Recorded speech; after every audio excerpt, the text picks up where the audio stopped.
Hello everyone, welcome back to K S latest info. तो सबसे पहले अगर आपको किसी भी जॉब की लेटेस्ट अपडेट चाहिए तो आप मेरे चैनल को सब्सक्राइब कर सकते हैं। सबसे पहले आपको जहां पर लेटेस्ट अपडेट मिलेगा। तो आज की इस वीडियो में हम बात करेंगे office of the child development project officer पोषण प्रोजेक्ट डीएच पोरा, जहां पे इन्होंने वैकेंसी आउट की है। जहां पर advertisement for the recruitment of anganwadi helper for anganwadi centre of पोषण प्रोजेक्ट डीएच पोरा। तो जहाँ पर आंगनवाड़ी की तरफ से वैकेंसीज आउट हुई है, जो कि हेल्पर की वैकेंसीज हैं। जहाँ पर जो आपका फॉर्म रहेगा वो आपका ऑफलाइन मोड में आपका फॉर्म रहेगा। और जहाँ पे जो नेम ऑफ पोस्ट है आपकी आंगनवाड़ी हेल्पर की पोस्ट है, और नंबर ऑफ पोस्ट आपकी 17 रहेगी जहाँ पे। और उसके बाद जो आपका सबमिशन करने का फॉर्म जो डेट है वो है 8/04/2025 से आपका फॉर्म जो है ऑफलाइन मोड में आपका स्टार्ट हो गया है। और जो आपकी लास्ट डेट रहेगी फॉर्म सबमिशन करने की वो आपकी रहेगी जहाँ पर 22/04/2025 को। और जहाँ पर इन्होंने एनेक्सर ए में दिया है name of post, location, ward, document required, qualification and criteria for selection, इनके रिलेटेड इन्होंने जहाँ पर एनेक्सर ए में दिया है। अभी हम जहाँ पे नीचे स्क्रॉल करेंगे तो जहाँ पर इन्होंने बताया है detail of vacant post along with name and location of anganwadi centres. तो जहाँ पर आप देख सकते हैं नेम ऑफ हल्का panchayat, name of anganwadi centre, Pench bar number, name of post, number of post. तो जहाँ पर जो आपकी पोस्ट हैं वो जहाँ पर आपकी रहेंगी पोस्ट आपकी 17 पोस्ट रहेंगी जहाँ पे। और जहाँ पे आपका जैसे नेम ऑफ हल्का पंचायत है जो चीमर ए, तो नेम ऑफ आंगनवाड़ी सेंटर जो है वो है कबपोड़ा चीमर ए। पंचायत पेंच वार्ड नंबर 4 है और जहाँ पर एक पोस्ट है।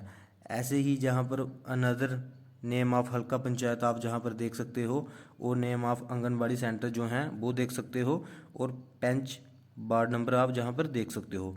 जहाँ पर वही कैंडिडेट एलिजिबल होंगे जो उसी वार्ड के होंगे, वही कैंडिडेट एलिजिबल होंगे। बाकी अनदर वार्ड के जो कैंडिडेट होंगे वो जहाँ पर एलिजिबल नहीं होंगे। जैसे जहाँ पर इन्होंने बताया है गढ़वानी जो पंचायत आ गई, उसके बाद बानी मोहल्ला, शेख मोहल्ला, जयवल, उसके बाद वार्ड नंबर 04 आ गया आपका। तो जहाँ पर आपकी 17 जो है वो आपकी पोस्ट रहेंगी। और आप जहाँ पर देख सकते हो जो आपका जहाँ पर पंचायत है, नेम ऑफ हल्का पंचायत है, नेम ऑफ आंगनवाड़ी सेंटर है। उसके बाद मैं आपको जहाँ पर बताऊँगा कि आपको कौन कौन से डॉक्यूमेंट चाहिए।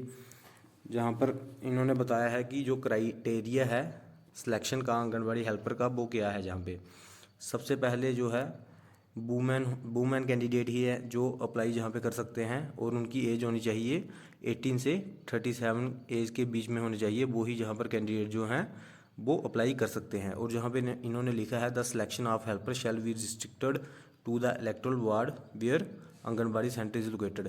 जहाँ पर आंगनबाड़ी सेंटर जो है वो लोकेटेड होगा वहीं का जो कैंडिडेट है उसका जहाँ पे सिलेक्शन होगी। अनदर जो कैंडिडेट हैं अनदर वार्ड की उनकी सिलेक्शन जहाँ पर नहीं होगी। और जहाँ पे इन्होंने लिखा है जो कैंडिडेट है उसका डोमिसाइल होना चाहिए यूटी ऑफ जम्मू कश्मीर का। और जो मिनिमम क्वालिफ़िकेशन है आंगनवाड़ी हेल्पर की वो 10th होनी चाहिए, इससे ज़्यादा क्वालिफ़िकेशन नहीं होनी चाहिए। और in case no matriculate candidate available in the ward, candidate with qualification not less than 8th standard shall be considered. जहाँ पर इन्होंने बताया है कि कोई कैंडिडेट है जैसे उस वार्ड में 10th नहीं है पास, तो वहाँ पर 8th पास जो कैंडिडेट होगा उसको भी कंसीडर, जहाँ पे उसकी भी सिलेक्शन हो जाएगी। और किसी भी वार्ड में 10th पास कैंडिडेट नहीं होगा तो जो 8th पास कैंडिडेट होगा वो अप्लाई किया होगा उसने पोस्ट के लिए तो उसको वो पोस्ट मिल जाएगी। तो जहाँ पर 8th स्टैंडर्ड वाले भी अप्लाई कर सकते हैं, 10th वाले भी अप्लाई कर सकते हैं। उसके बाद जहाँ पे इन्होंने बताया है कि the committee shall select the most needy married women of the ward as helper from. जहाँ पर इन्होंने बताया है कि जो जहाँ पे वूमेन है वो मैरिड होनी चाहिए। अगर किसी वार्ड में मैरिड वूमेन नहीं है तो उस केस में अनमैरिड वूमेन को भी जहाँ पर सिलेक्शन मिल जाएगी। जहाँ पर इन्होंने बताया है डॉक्यूमेंट क्या क्या चाहिए आपको। डॉक्यूमेंट चाहिए आपको 10th की मार्कशीट चाहिए, डेट ऑफ बर्थ सर्टिफिकेट आपका 10th का ही चलेगा, उसके साथ पेंच बार सर्टिफिकेट चाहिए। उसके बाद अनमैरिड सर्टिफिकेट, इन केस आप अगर आप अनमैरिड हो तो अनमैरिड सर्टिफिकेट चाहिए आपको। उसके बाद आपको affidavit in format as per annexure C, आपको एक एफिडेविट चाहिए, मैं बताऊंगा आपको क्या एफिडेविट चाहिए नीचे। यहाँ पर आधार कार्ड, वोटर आईडी, जहाँ पर फ़ोटोकॉपी होनी चाहिए इनकी, और 2 आपके पास फ़ोटोग्राफ पासपोर्ट साइज़ के होने चाहिए, और डोमिसाइल सर्टिफिकेट होना चाहिए आपके पास। उसके बाद जहाँ पर इन्होंने जो फॉर्मेट दिया है, जिन भी कैंडिडेट ने फॉर्म भरना है, जे उनको फ़ोटोकॉपी निकालवा लेनी है जहाँ से।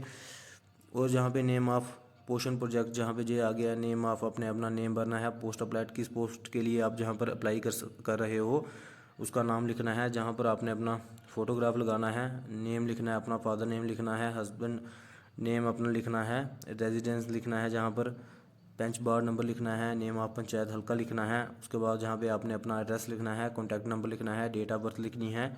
उसके बाद जहाँ पे आपने एज ऑन, जैसे 01/01/2024 तक आपकी कितनी एज हुई है वो लिखनी है। उसके बाद आपकी एकेडमिक क्वालिफ़िकेशन है, जहाँ पे आपने जहाँ पे 8th की क्वालिफ़िकेशन लिखनी है, और जहाँ पे 10th की, जैसे कौन से बोर्ड से आपने क्वालिफ़िकेशन जो की है 8th के कहाँ से की है, ईयर ऑफ पासिंग आपने कब की थी, मार्क्स ऑब्टेन कितने मार्क्स लिए हैं आपने, जितने में से आपने मार्क्स लिए हैं वो लिखने हैं, और परसेंटेज कितनी बन रही है वो लिखने हैं।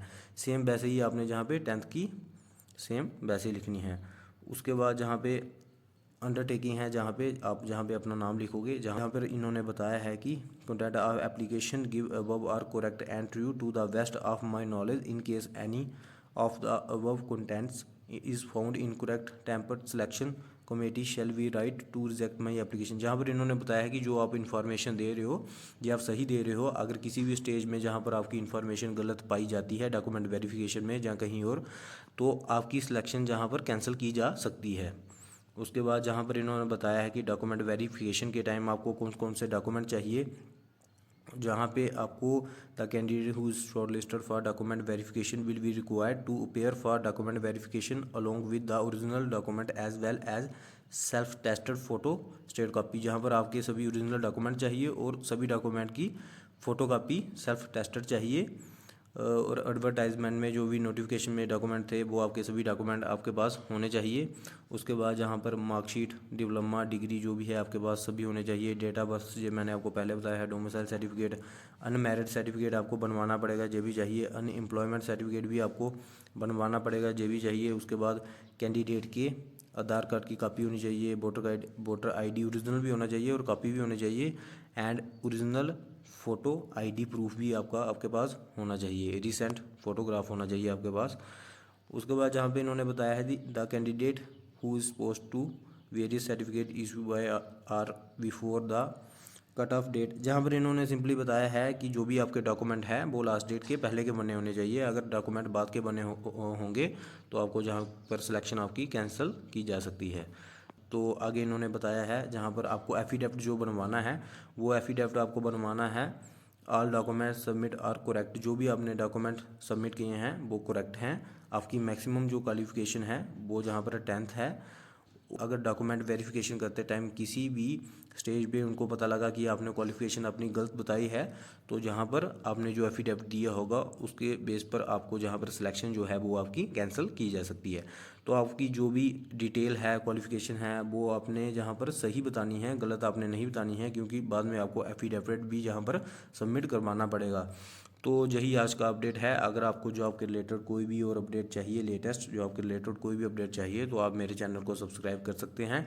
तो इसी के साथ मैं वीडियो को करता हूँ एंड। अगर आपको मेरी वीडियो अच्छी लगी है, वीडियो को लाइक, शेयर और चैनल को सब्सक्राइब करें। इसी के साथ मिलते हैं नेक्स्ट वीडियो में। जय हिंद, जय माता दी।